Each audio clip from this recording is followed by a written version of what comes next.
भारतीय जनता पार्टीना राष्ट्रीय अध्यक्ष जेपी नड्डानी विशेष उपस्थितिमां विधानसभा 106 बेठक गढ़डाना उम्मीदवार अने विधानसभा 107 बोटाद बेठकना उम्मीदवारना समर्थनमां सभा योजाई हती। बोटाद जिल्लाना गढ़डा खाते भारतीय जनता पार्टीना राष्ट्रीय अध्यक्ष जेपी नड्डा द्वारा भव्य सभा योजाई हती। आ सभामां भारतीय जनता पार्टीना उम्मीदवार घनश्यामभाई वीराणी तेमज गढ़डाना उम्मीदवार शंभु प्रसाद टुंडियाना समर्थનમાં યોજાઈ હતી। આ સભામાં સાંસદ ડોક્ટર ભારતીબેન સિયાર, ભોરાભાઈ રબારી, બાપભાઈ જેબલિયા, આત્મારામ પરમાર તેમજ મપાભાઈ તેમજ ભારતીય जनता પાર્ટીના જિલ્લા પ્રમુખ અને મોટી સંખ્યામાં કાર્યકર્તાઓ, ભારતીય जनता પાર્ટીના હોદ્દેદારો અને બોટાદથી પધારેલા ઘનશ્યામભાઈ વીરાણીના સમર્થકો અને ગઢડાના કાર્યકર્તાઓ અને લોકો મોટી સંખ્યામાં ઉપસ્થિત રહ્યા હતા। આ સમગ્ર કાર્યક્રમ ગઢડાના રિવરફ્રન્ટ ખાતે યોજાયો હતો।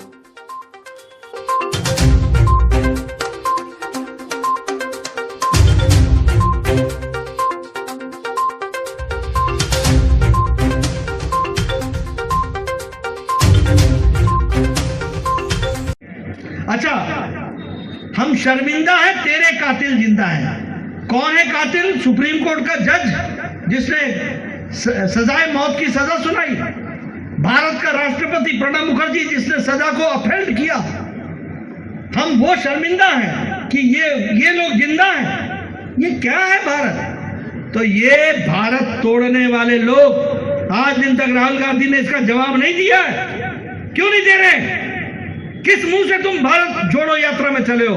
तुम तो भारत तोड़ने के अग्रज हो और तेरे परनारा ने धारा 370 लगा करके जम्मू कश्मीर के लिए भी एक अलग साजिश रची थी। ये हम सबको मालूम है। जोड़ने का काम तो भारत को वैसे तो जुड़ा ही हुआ था, लेकिन मजबूती देने का काम किया है तो नरेंद्र मोदी जी ने किया है, जिन्होंने साफ कहा कि हम किसी पर अटैक करेंगे नहीं और कोई हमें बुरी नजर से देखेगा तो घर में घुस के हिसाब करेंगे। ये बात कही किया। बताइए, सरदार सरोवर डैम को रोकने का काम 15 साल तक बेदा बाटकर ने किया था कि नहीं किया था? गरीबों को बरगलाया था कि नहीं बरगलाया था? नर्मदा का पानी न पहुंच सके इसकी चिंता की थी कि नहीं की थी? आप लोगों के खिलाफ काम किया था कि नहीं किया था? अगर वो राहुल गांधी के साथ खड़ी होती है तो कांग्रेस पार्टी गुजरात के खिलाफ और विरोधी है कि नहीं है, जरा मेरे को बताइए। ये मुद्दे हैं जिसके बाप आपको सोचना पड़ेगा। पंजाब का एडवर्टीजमेंट गुजरात पर ठोक दो, दिल्ली का एडवर्टीजमेंट गुजरात पर ठोक दो।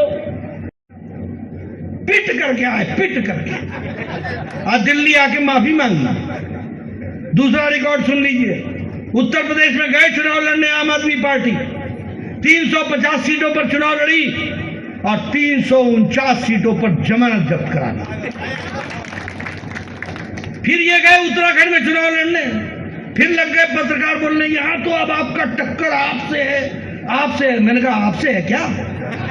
आप तो ऐसा बोल रहे हो जैसे कि बड़ा भारी टक्कर टक्कर टक्कर ये सरकार बना लेंगे। मैंने कहा देखते चलो यार, क्यों चिंता करते हो? वहां का भी बता देते हैं आपको रिकॉर्ड। 70 सीटें हैं, 69 सीट पर ये चुनाव लड़े, 68 सीटों पर जमानत जब्त हो गई। बैनर बैनर ही बैनर, उतरो तो जगह ही नहीं कहीं। मैंने कहा भैया मेरा कमल नहीं दिखता। बोला नड्डा जी यहाँ कमल लोगों के दिलों में है, ये बैनर पर नहीं दिखेगा। मैंने कहा यार भाई क्या है? बोले आगे आगे चलो देखो होता है क्या। 40 सीटें हैं, 39 सीट्स पर ये चुनाव लड़े, 39 पर और 35 पर जमानत जब्त करा करके। अभी हिमाचल में लड़ने गए, मेरी बात नोट कर लेना, मैं हिमाचल के चुनाव से आ रहा हूं।